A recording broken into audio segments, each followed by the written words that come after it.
Yesterday I come across Harry Shush. I come across a great deal of people who. It's awfully difficult. I can't even string my words together. Well, it's really hard. You've got two of the most impossible people sitting here with us. Harry, shush. Shush. Harry, sit down. It's good practice to cope Just with sit. Just sit. What would you want to be if you weren't who you are? If you weren't the Princess of Wales? I'd like to have a role which brought me into contact with everyday life and the man on the street. Does that sound condescending? You can elaborate that a bit more. So let's, okay.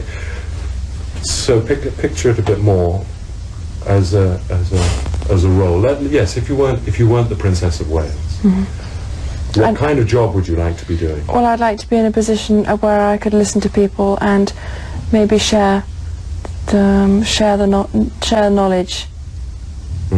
On some sort, like counselling or something. So counselling you found interesting. I mean, yes. You talk to a lot of people. I enjoy enormously talking one-to-one to people, yes. Right. And, I mean, you're doing this frequently.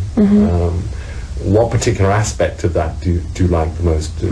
I like to draw out the darker parts of people's way of thinking. Why the darker parts? Because normally the people I've met, they're afraid to share it with me or with anyone, and I think it helps by tapping onto it. It was one of America's most notorious presidential scandals that almost cost Ronald Reagan his presidency. The Iran-Contra affair.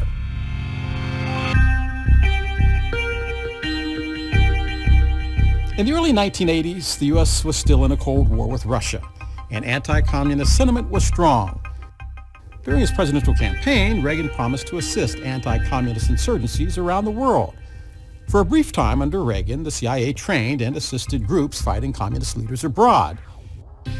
Reagan was particularly interested in a group called the Contras and their battle in Nicaragua. The Contras were a group battling the Cuban-backed Sandinistas, a communist group who had seized power in 1979. Reagan called the Contras the moral equivalent of our founding fathers. But much of the Contras funding came from the cocaine trade. Because of this, Congress passed the Bolin Amendment, specifically aimed at keeping American money from funding the group. That happened in 1982, shortly after Reagan took office. The amendment restricted the CIA and Department of Defense from using funds to provide military assistance to groups that were trying to overthrow Nicaragua's government, groups like the Contras.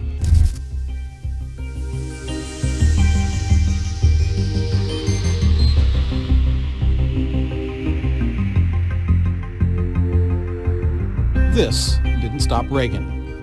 The president told his national security advisor, Robert McFarlane, to help the Contras anyway, regardless of the cost. McFarlane found opportunity in Iran.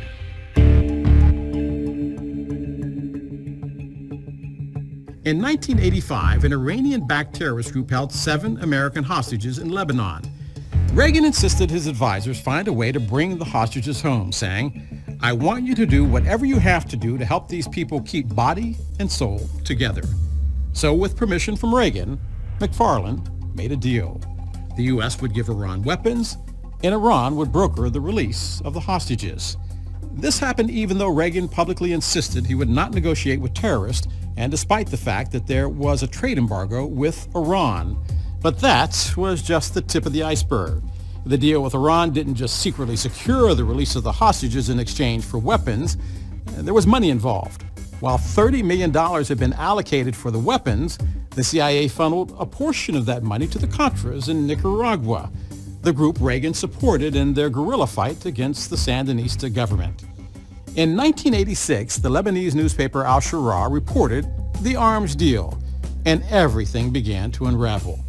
That prompted an investigation by the U.S. Attorney General, who discovered that only $12 million of the $30 million actually went toward weapons for Iran. The rest of the money was sent to the Contras in Nicaragua.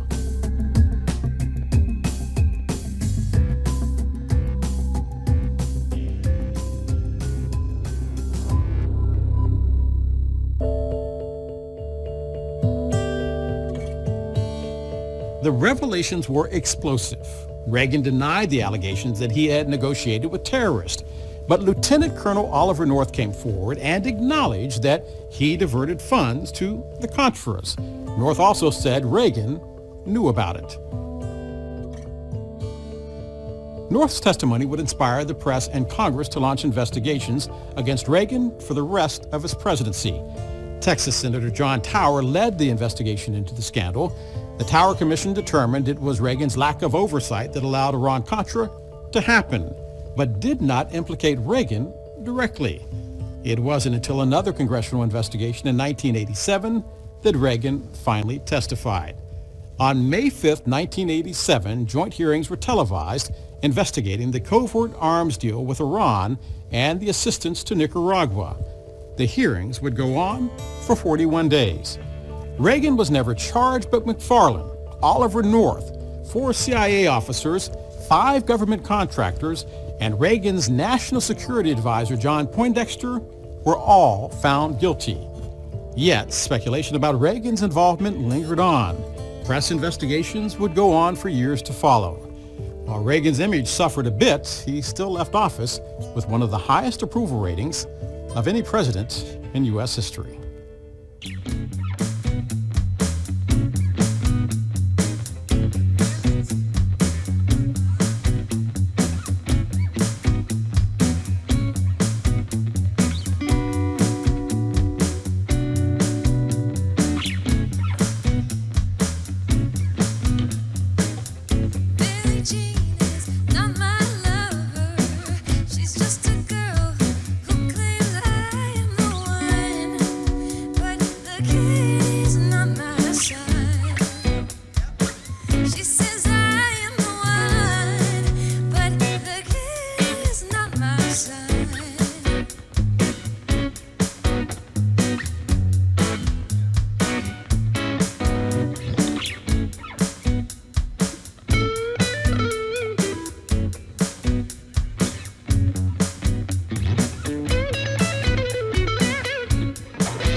She's just